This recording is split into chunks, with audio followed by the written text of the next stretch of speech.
Hey guys, welcome to another episode of the Construction Leading Edge podcast, the podcast for construction leaders. My job here is to give you the tools, tips, and resources to help you become a more effective leader. Today we're going to talk about how to respond when you have a project crisis. Notice I didn't say if you have a project crisis, because if you're going to be in this business for very long, or if you've been in this business very long, you've had something go sideways. You've had some sort of a crisis on your project, and you need to be able to respond. So what I've put together is a framework and a process that I've used successfully in some of the crises that I've dealt with. So I want to go back in time a few years. It was October of 2010.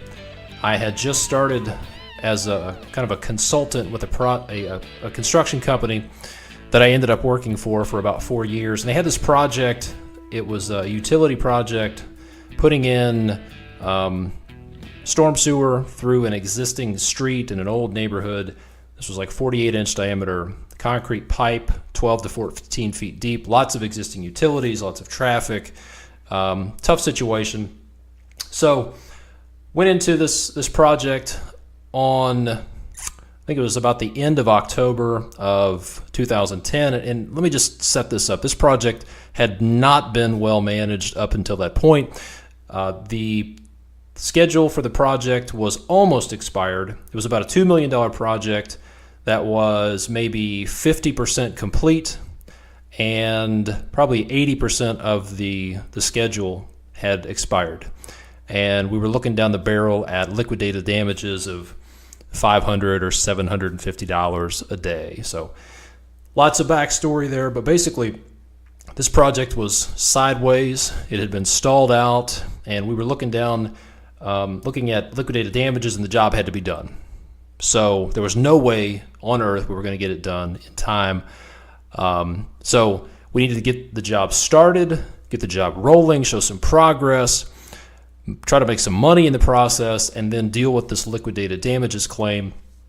So there we were, got the project started, and on day 2, as we were digging,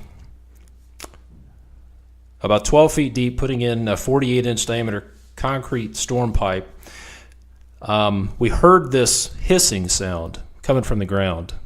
And then it got louder and louder, and then suddenly the sidewall of the trench outside the trench box dropped, and we saw this 12-inch ductile iron water main had been exposed. And the hissing was coming from a joint in this ductile iron water main. So we got the guys out of the ditch. We realized this thing was about to open up. And within a few minutes, this 12-inch water main dropped at the joint, opened up, and there was a rooster tail of water shooting up into the air 15 to 20 feet. In the process, it was flooding our 48-inch storm line with mud, running mud 100 to 200 feet down the line. And if that wasn't bad enough, directly on top of this water main were 2 existing gas mains. One was 6-inch diameter, one was 8-inch diameter. And as this water line erupted, it blew all the backfill and bedding material out from under this gas line. And by the time we got the water company to turn the water off, and of course this all happened at about 4:30 in the afternoon, by the time the water was turned off, there was this giant crater. There was a water main that had sunk. There were 2 gas mains hanging above it, completely unsupported. And then there was a strip of concrete and asphalt directly over the gas main that was unsupported and about to collapse onto the gas main. So this was obviously a crisis. This project was a crisis. To begin with, it was looking at a contractual crisis. And then on the second day on the job, we had a real life safety crisis on our hands. And before the project was over, not only would we have to deal with this life safety issue, the liquidated damages issue, but then we even had a performance bond claim from the client about a year after the project was complete that was not legitimate. And I'm going to tell you about the process that I used to work through these issues, how I solved some of these crises, and then what the end result was. So if that's something you'd be interested in, listen up. All right, so you have a crisis. You have a project that's gone sideways. We have something that's not going right. Step number one, the first thing you need to ask yourself is, when do I need to act? When do I need to take action? Many times when we get into emergency firefighter mode, the knee-jerk reaction is to do something. We have to do something right now. And in a lot of cases, I've seen it where that drive to do something right off the bat only makes it worse, doesn't go in the right direction, waste time, waste energy, etc. So what you need to ask yourself is, when does my risk profile change? When does my risk profile change? Some examples of things that will cause your risk profile to change would be weather, contract dates, price increases, material and equipment availability. There could even be some interesting calendar year type issues. For example, where I live in the Midwest, we have this interesting requirement. There are these long-eared gray bats from Indiana, and you cannot cut down a tree more than 6 inches in diameter between the dates of April 1st and October 31st, I believe, because of the migratory long-eared Indiana gray bat. So that is a situation where your risk profile changes. There are things that force issues. It forces action to happen. So if we want to clear any trees in Kentucky or Indiana or in some parts of Ohio, it has to be done between October 1st and April 1st, after which there are fines and fees and other mitigation costs associated with that. So in the case of the water main just broke open, we've got a rooster tail, we have a gas line that's about to drop. The answer to the question of when do we need to act is right now. If you have a life safety issue, you have to act right now. If the house is on fire, you don't have time to think and wonder, when will my risk profile change? In life safety issues, your risk profile changes every minute, and you got to act right now. Now, on the second issue with this project, the liquidated damages issue, my risk profile wasn't really going to change for a while. Nothing was going to change over the next couple of weeks. So I made the decision we did not need to fight this liquidated damages situation from day one. We needed to get the project going because it was just going to get the liquidated damages were going to continue to rack up. There were no forks in the road, so to speak, that were going to be taken. So first step, ask yourself, when does my risk profile change? When do I need to take action? Because it may not be right now. The second step, after you've asked yourself, you've established when you need to take action. This is a little bit counterintuitive, but the second step is you need to look backwards. This is where the tendency to look forward and start coming up with a plan kicks in, but you really need to look backwards first. And when I say look backwards, here's what I mean. You need to check all of your assumptions. You need to ask yourself, how did we get to this point? What transpired? What steps were taken to get to this point? What info are you based on right now? What information are you based on? How did you get to this point? Whose advice did you take? What assumptions are you based on? And in our world, what that means is what does the contract say? What is my contractual obligation under the contract? Now, let's talk about assumptions for a little bit. These assumptions they're sneaky, they're subtle, they're really dangerous, quite frankly. And what I've found is that the ability to constantly check your assumptions is a powerful skill that will save you a lot of time and help you find the best solutions in these kind of crises.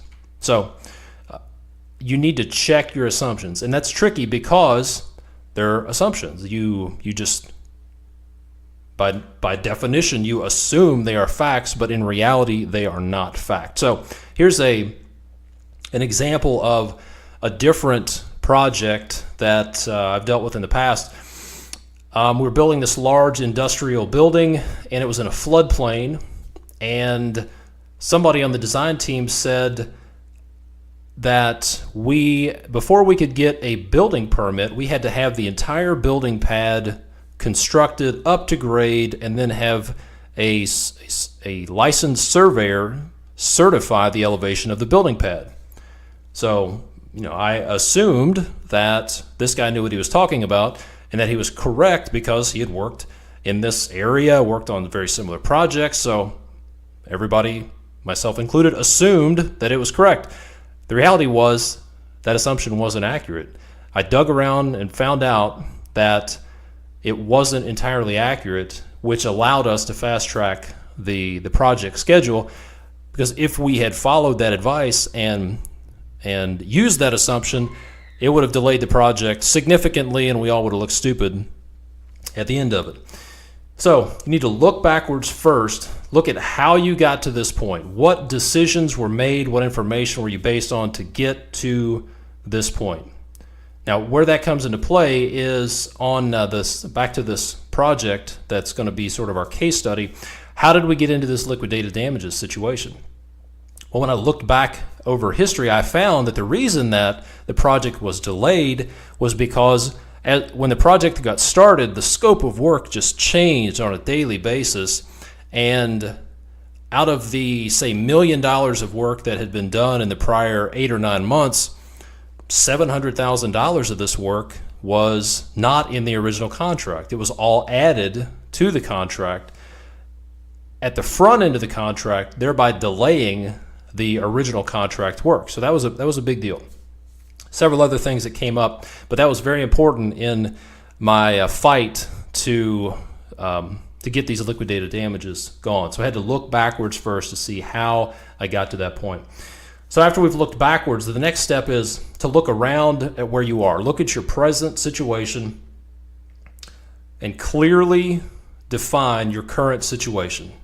Literally, take a piece of paper out and describe your situation. Of course, if this is a life safety issue, you don't have time for this. But assuming that the answer to step 1 is not, I don't have to act right now, then you're going to clearly define your situation. All right, we're looking at liquidated damages. The project is X% complete, and we have Y number of days left, which means we have to get X number of feet of pipe in or X number of dollars worth of billable work in per day to get it complete. Just list the facts. List the facts. Clearly define your current situation.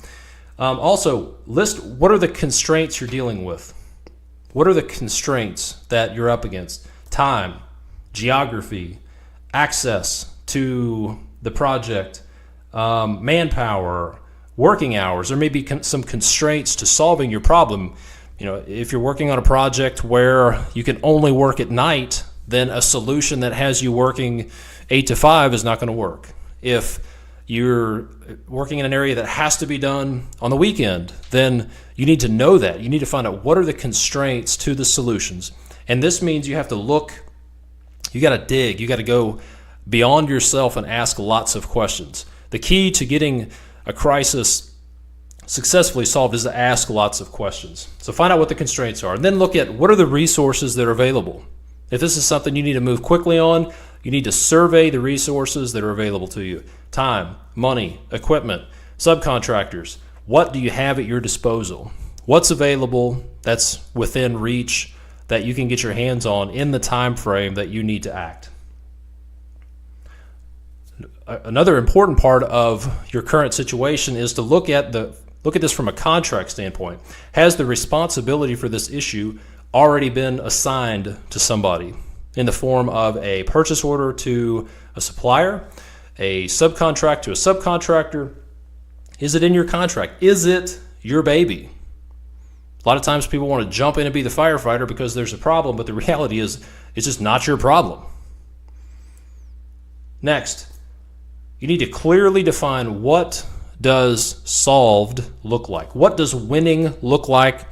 what I like to call it, what are the criteria for success? Clearly define what does success look like. If a client comes to you and says, we got a problem, we got a crisis, this has gone bad, you need to ask, okay, what does solved look like? What does it look like?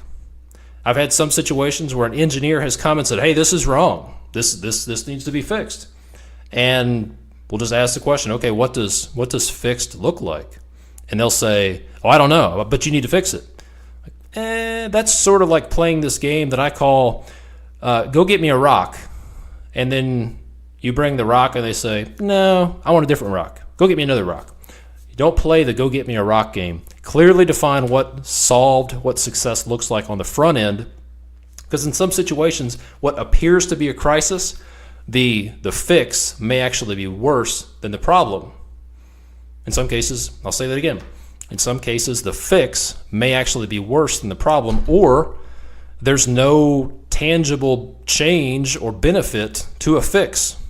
Again, I've had engineers come and say, this is a problem, it needs to be solved, and then when we walk out this question of, well, what does solved look like? And they'll say, well, it looks like this. Okay, well, what's the difference between now and current situation and that situation? Well, I guess there's really no difference. So you would ask, then why would we do this?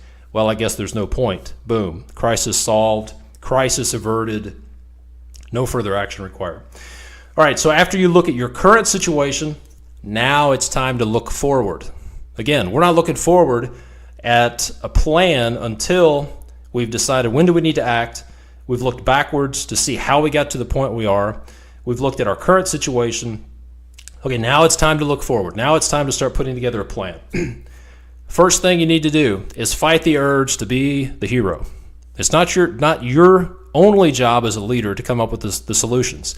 It's your job to assemble the team and find the best solution from your team. Because here's the thing.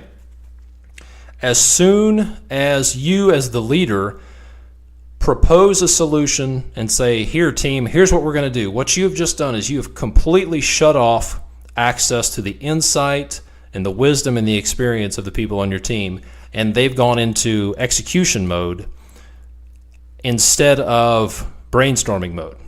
So as soon as you give a directive when there's a crisis, you've just shut off access to the creativity and the insight and the wisdom of your team. Not a good thing, because you need to leverage the power of the team. Two heads are better than one, like the old saying says. So pull your team together, ask questions. Start with questions. Say, if you've seen the Madagascar movies with the penguins, one of the things I like to say is, Kowalski, give me options. Give me options. All right, talk to me. Let's throw it out on the table.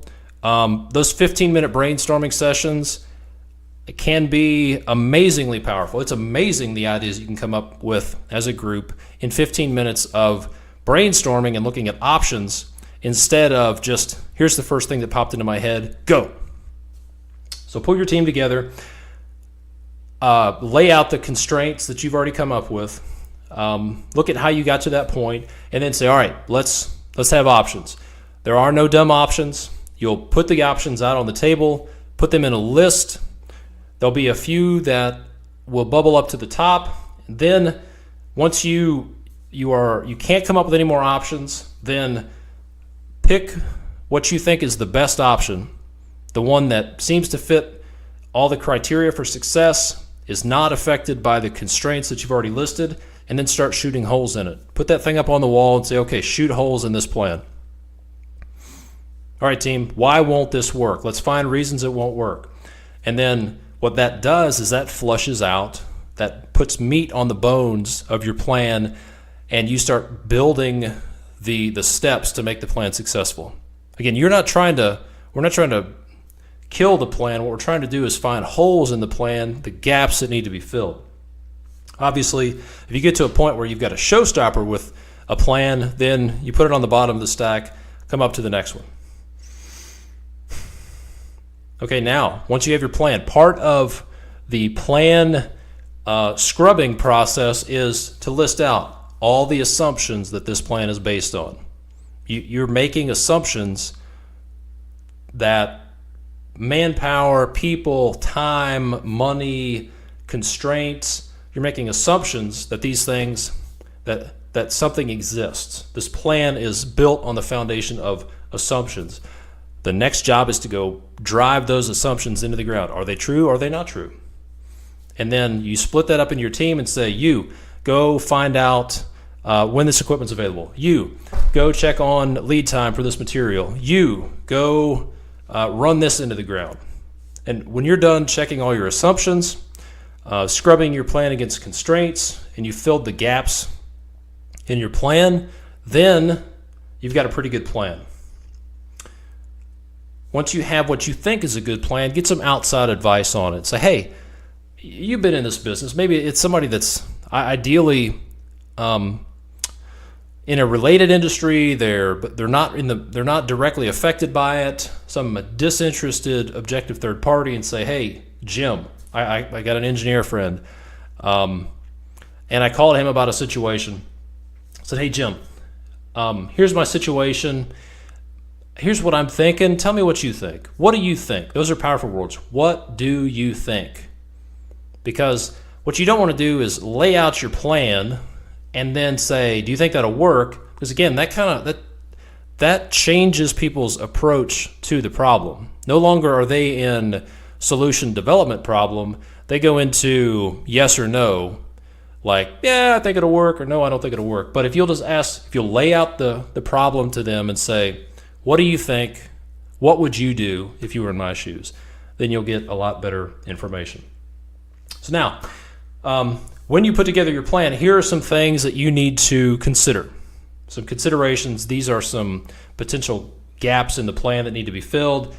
So when you come up with an option, you need to think about at least a handful of things. One, cost, obviously. What's this going to cost?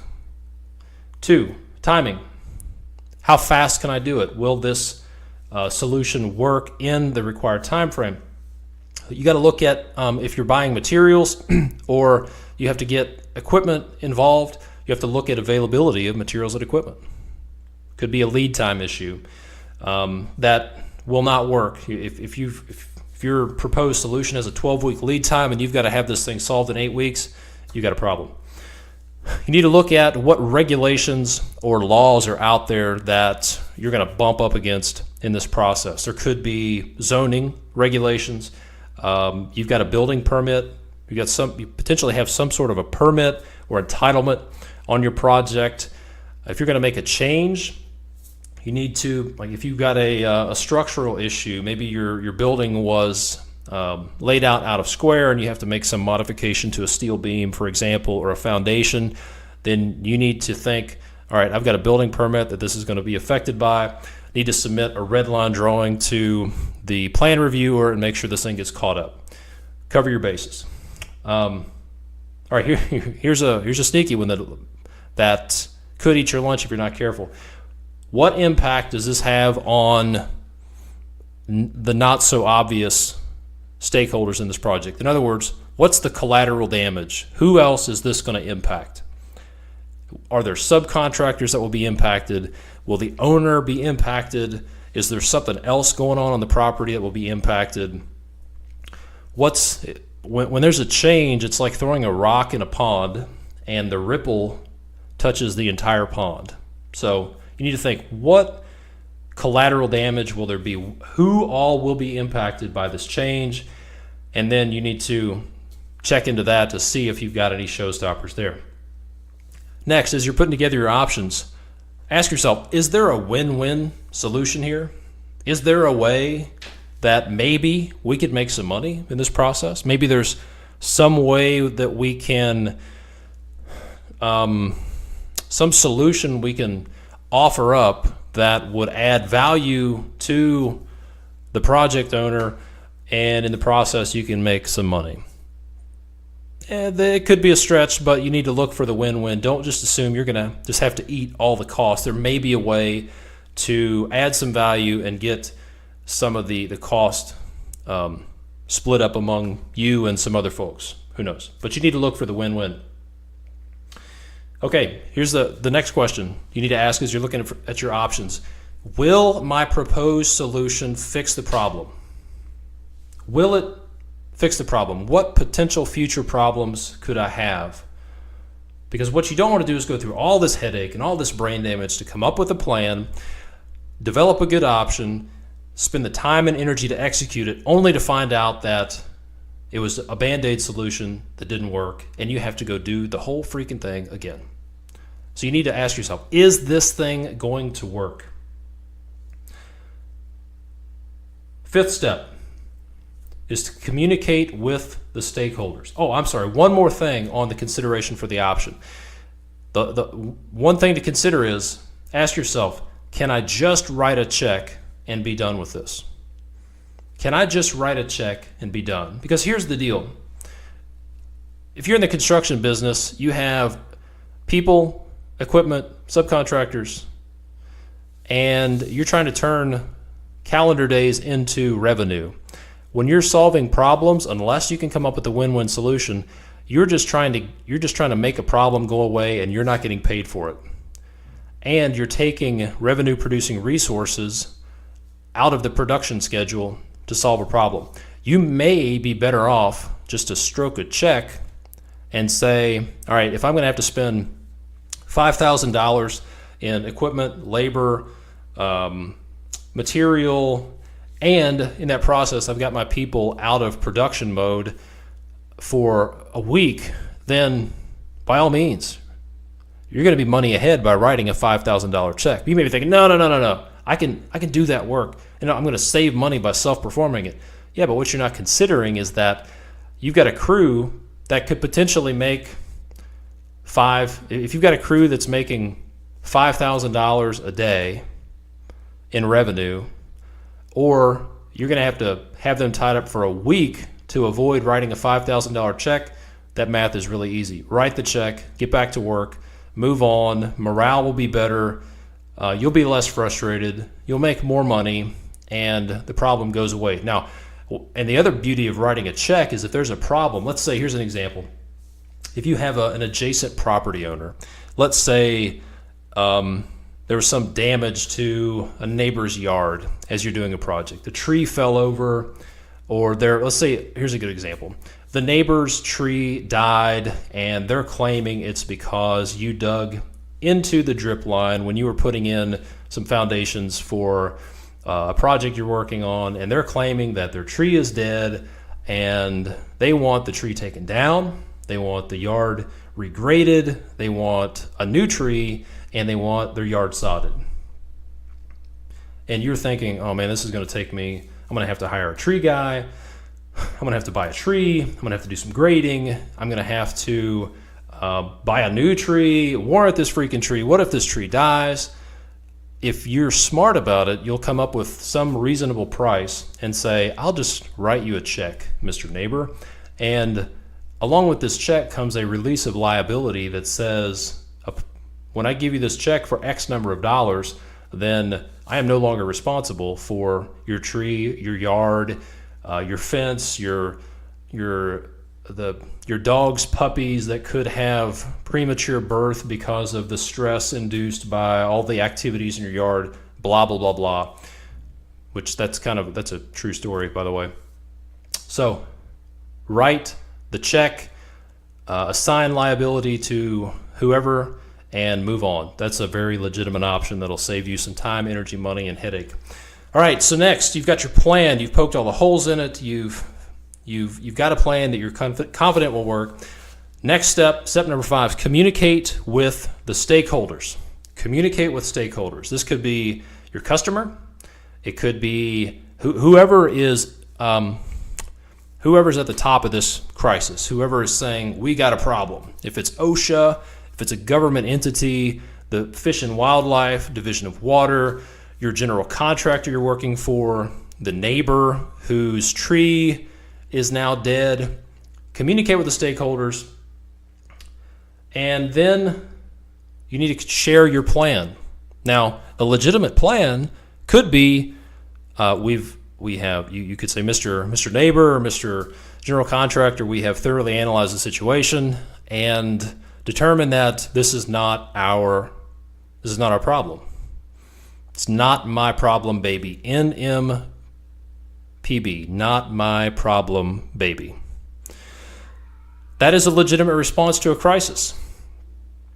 You could also, in that process, if it is your problem, you would share your solution and say, this is what we're proposing to do. This is why we think this is a good idea. This is why you make your presentation. This is why we think it'll work. And then ask the question, what do you think? What do you think? Will this work? And what you want to do is get agreement on the proposed solution and get the person who is saying there's a problem to agree that if you do this, then this will be solved. You want to get agreement on the outcome. What you don't want to do is get into a situation where you do something and they come back and say, it's close, but we'd really like it if you would do something else. If you're going to negotiate on what the desired outcome is, which you are going to negotiate at some point, you would be wise to negotiate what winning looks like and what success looks like on the front end, rather than after you have invested time and energy and money and manpower into the solution. So fight the temptation just to go do something and hope that it works, because that's the temptation. It's like, oh, I'm afraid if I propose my solution, what if they say no? Hey, here's an idea. I'll just go do it. And then they'll have to take it. That's dumb. That's just dumb. Be upfront. Be transparent. Say, this is our solution. Could be not my problem. It's your problem, or it's somebody else's problem, but it's not mine. Or if it is your problem, this is what we're going to do. This is the outcome we're committing to. Will that be sufficient? We need you to agree on it before we move forward. That will save you a whole lot of time. Then document that conversation. Document, this is the issue as we understand it. This is our proposed plan to fix it. Here is the proposed outcome that we're agreeing to.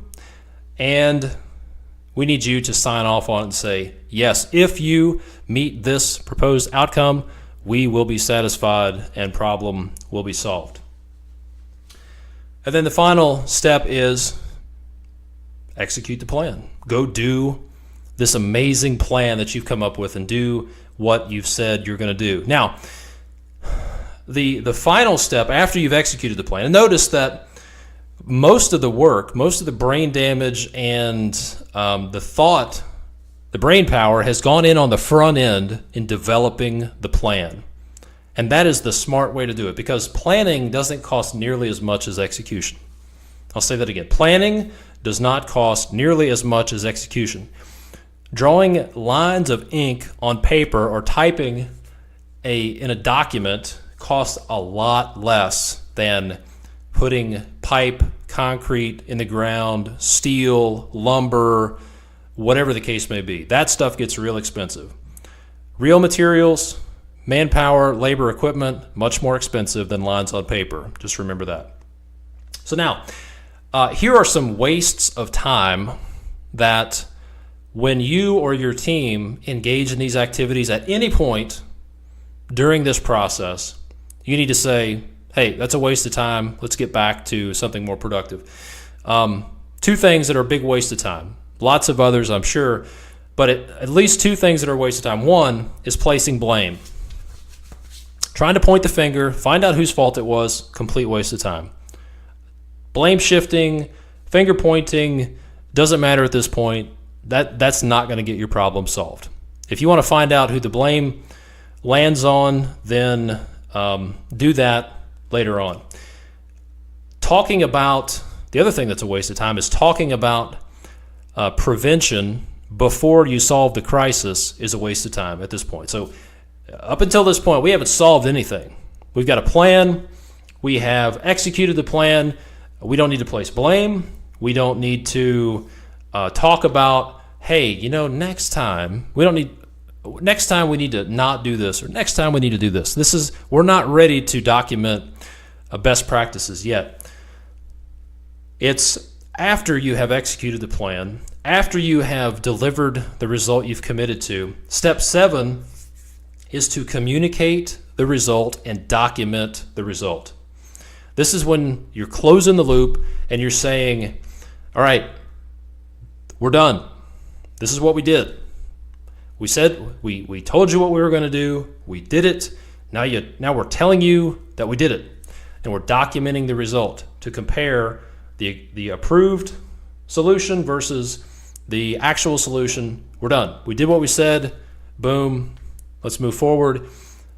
And as part of this, now it's time to capture some best practices, some key learnings, and say, okay, guys, let's debrief with the team. Let's capture learnings. Let's do a post-mortem analysis and find out what do we need to do to stay out of this situation in the future. How can we prevent it?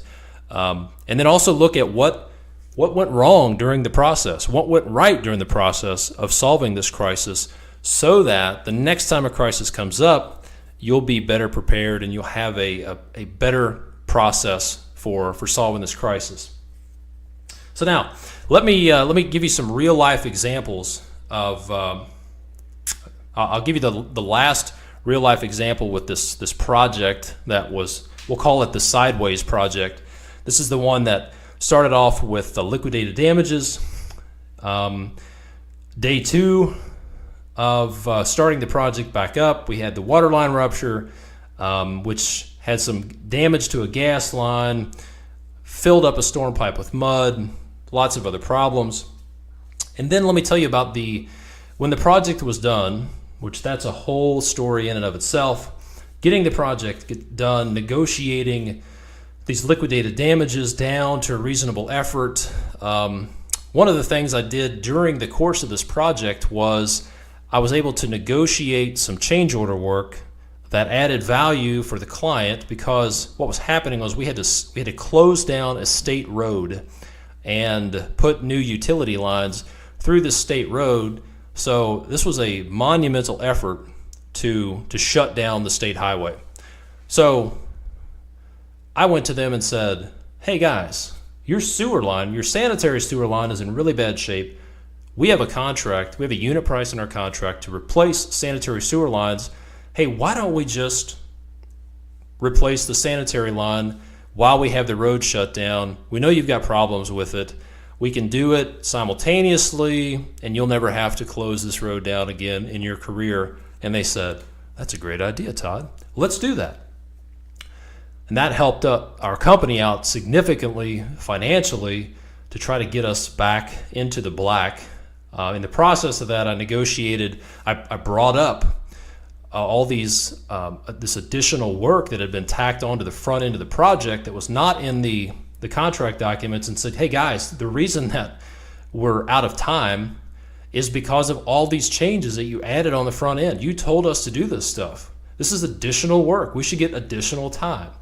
And we're able to negotiate these liquidated damages down significantly from the initial threat. So now here's an interesting situation that came up about a year after the project was complete. The pavement started failing. We opened the highway back up. Well, let me back up. We were installing new sewer lines longitudinally down this state highway, heavy traffic, and it had been re-blacktopped, restriped, opened back up. And about a year later, these potholes started to develop over our road cut. These potholes started to grow and grow, and the engineer called us and said, hey guys, you need to come down here and fix these potholes. It was just like that, like, it's your fault, your road cut failed, your pavement failed, you need to come fix it. And some folks in our office were like, oh man, we gotta get down there and fix it. We just need to get some guys down there and fix it. And that was the knee-jerk reaction. Let's just go do something. Now, when I say road cut, this was about a half a mile long road cut, and it was failing. There were probably 15 or 20 spots that had failed along a half a mile, and they were just growing. So they said, hey, you just need to come down here and fix these potholes. So they started increasing pressure, and I went through my process and thought, okay, wait a minute. Before we go down there, we need to find out, how did we get to this point? So I did some research. I went backwards, and I found out that the original design for the pavement restoration to resurface these road cuts was an 8-inch concrete cap with asphalt on top. And that was based on that was the state highway requirement. So I had this document that said, from the state, the minimum concrete thickness would be 8 inches. Great. And that was a typical design. Well, what I found was that during the course of the project, someone from the local city who was our client said, we don't need an 8-inch concrete cap, just reduce it to 4 inches. So we had a contract, a directive from our client that our contract was tied to, that said, you guys put in 4 inches of concrete cap. And there was this discrepancy between the state mandated requirement and our contract. So we just said, hey, this is not our issue, not my problem. They actually turned up the heat to the point where they submitted a claim to our performance bond, to our bonding company. And the temptation, that gets a little scary, because the temptation is, oh man, this is going to affect our ability to get bonds. This is going to affect our ability to get future work. And the pressure inside our organization was, guys, we just need to get down there. Let's just send some guys down there and do something. Let's just show that we're going to do something. And I said, nope, no, this is not our problem. So I put together an outline. I put together a package, basically, a response that showed the directive from the engineer, the permit from the state highway department, and what it came down to was they were trying to make us responsible for the performance of a design that wasn't ours, and in reality, our responsibility was to put in a 4-inch concrete cap. And you know how it worked out? It all just went away, because they realized, hey, we told the contractor to do this, and we dropped the ball. The client dropped the ball, and it all just went away. Now, was the problem solved? I don't know, but they didn't stick it to us, and it would have easily been $150,000 to $200,000 in cost to fix that problem. And it just went away because I followed the framework. I went backwards first to see how we got to the point we were, found some key information in that discovery process, and then put together a plan. And my plan was simply, my solution to the problem was to document the situation and then tell them, when I shared it with the stakeholders, and say, guys, this is not our problem. Not saying it's not a problem, it's just not our problem, and here's why, and we're not going to do anything about it.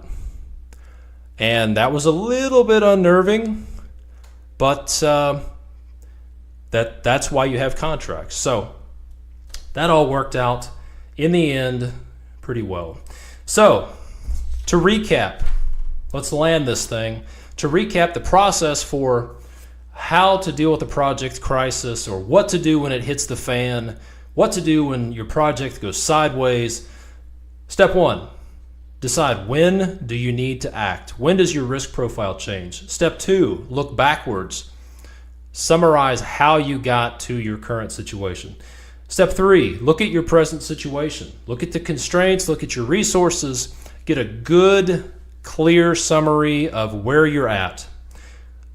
Step 4, look forward. Develop a plan, get options from your team, shoot holes in the plan, consider things like cost, timing, regulations, collateral damage, look for a win-win situation. Step 5, communicate your proposed plan with the stakeholders. Step 6, here comes the fun part, execute the plan. Do the work. And then, very important, step 7, communicate and document the results and capture your key learnings. So that is how to respond when the shit hits the fan. So, a couple of things I want to share with you guys as we wrap up here. We've got an announcement to make here at Construction Leading Edge. Believe it or not, we've been at this for about a year now. It was in March of 2014 that I recorded the first podcast episode, and here we are in late March of 2015, episode number 20. I appreciate the emails I get from some of you guys saying how helpful the information is. Glad to hear that. That means a lot to me. Keeps me going, and I appreciate that feedback. So we're going to go to the next step. We're going to go to the H&L here at Construction Leading Edge. H&L stands for Whole Nother Level. It's not a good acronym, but it doesn't really make sense. But we're going to the H&L here at CLE, the Construction Leading Edge, and we're going to build a community of like-minded leaders where we can share stories, get answers to our situations from like-minded leaders in the construction industry from all over the world. We have people that listen to the podcast from all over the globe, 20, 30 countries at last count. So I'm going to build a community so we can all learn from each other and share our stories, get answers to our questions. I'm also going to be building something that I'm going to wrap something up that I've been threatening to do for the last several months, and that's to put together a leadership accelerator program that's going to be a deep dive into the strategies and tactics on how to be an effective leader in the construction industry specifically. We're going to go even deeper on topics like today's podcast and put together how-to guides, share there'll be video courses, downloads, cheat sheets, tips, and tricks that will help you if you're a young leader that wants to move to the next level and you're not sure how to handle a situation. Or if you're a business owner, this will help you in your business. Also, if you're a business owner and you've been at this for a while and you know this stuff, this will be a valuable resource to help you train your people. If you like this sort of content and you like the stuff that you've been hearing, then you can use this leadership accelerator to train your folks to get them up to speed while you're running your business. So if you want more info, if you want to stay connected, if you want to be part of this community, and you want to find out more about the Leadership Accelerator, I want you to go to constructionleadingedge.com/nation and join the Construction Leading Edge Nation. Again, constructionleadingedge.com/nation. Put your email address in there and join the community, and you'll get insider access to new stuff as it comes out, opportunities to get information, tips and tricks and resources that the rest of the general public won't have access to. Also, if you want to download a cheat sheet with the notes from this call, go to constructionleadingedge.com/nation, put your email address in there, then you'll have access to the secret magical download page where these notes will be posted so you can download them, print them, stick them on your refrigerator, put them on your desk, so the next time that you have a crisis, you'll have a framework that you can follow. So, last thing, if you're on Twitter, follow me on Twitter, at ConLeadEdge on Twitter. Again, at ConLeadEdge. If you got questions, send me an email, todd@constructionleadingedge.com. And that's it. That puts another episode in the can. That is the end of episode 20 of the Construction Leading Edge podcast. Thank you guys, and we'll see you next time.